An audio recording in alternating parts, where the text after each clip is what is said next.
7 বছর ধরে আসেন না কলেজে, নেন না কোনো ক্লাস, পালনও করেননি কোনো দায়িত্ব, তারপরও তুলেছেন নিয়মিত বেতন। দেশ টিভির অনুসন্ধানে এমনই ভয়াবহ অনিয়ম ও দুর্নীতির অভিযোগ উঠে এসেছে কুষ্টিয়ার ইসলামিয়া কলেজের উপাধ্যক্ষ সাবিনা ইয়াসমিনের বিরুদ্ধে। জানিয়ে শিক্ষক শিক্ষার্থীদের মধ্যে দেখা দিয়েছে মিশ্র প্রতিক্রিয়া। দাবি তুলেছেন ব্যবস্থা নেয়ার।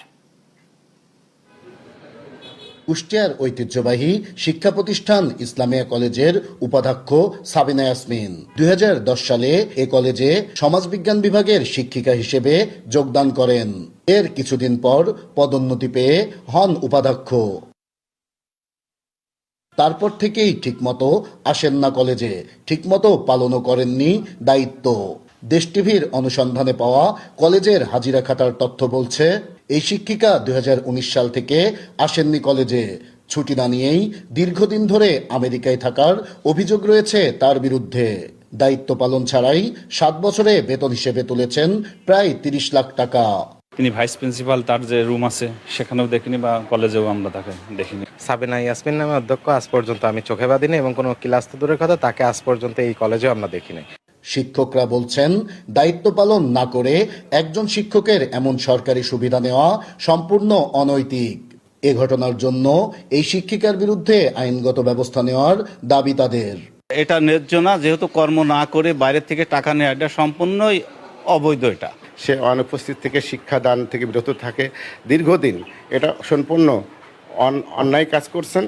আর এ বিষয়ে অভিযুক্ত উপাধ্যক্ষ সাবিনা ইয়াসমিনের সাথে ফেসবুক, মেসেঞ্জার ও হোয়াটসঅ্যাপে বারবার কল করেও তাকে পাওয়া যায়নি। খুদে বার্তারও দেননি কোনো উত্তর। গত বছরের সেপ্টেম্বরের 2 তারিখে গভর্নিং বডির এক সদস্যকে হোয়াটসঅ্যাপে তিনি ছুটির একটি দরখাস্ত পাঠান। কর্তৃপক্ষ বলছে, বিধি মোতাবেক ছুটি না নেওয়ায় তার ছুটির আবেদন গ্রহণ করেননি তারা। তার বিরুদ্ধে ব্যবস্থা নেওয়ার জন্য ইতিমধ্যেই মাধ্যমিক ও উচ্চ মাধ্যমিক শিক্ষা অধিদপ্তরের মহাপরিচালক বরাবর চিঠি পাঠানো হয়েছে।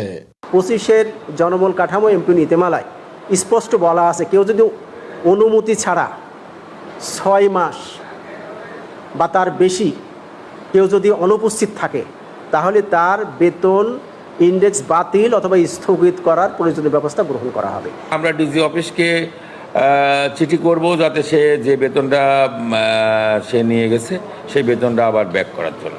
একজন শিক্ষিকার বিরুদ্ধে এমন অনিয়ম ও অনৈতিক কর্মকাণ্ডের অভিযোগ ওঠার বিষয়ে তদন্ত সাপেক্ষে ব্যবস্থা নেওয়ার দাবি শিক্ষক শিক্ষার্থীদের। নাইদা সন্তিতাস, দেশ টিভি, কুষ্টিয়া।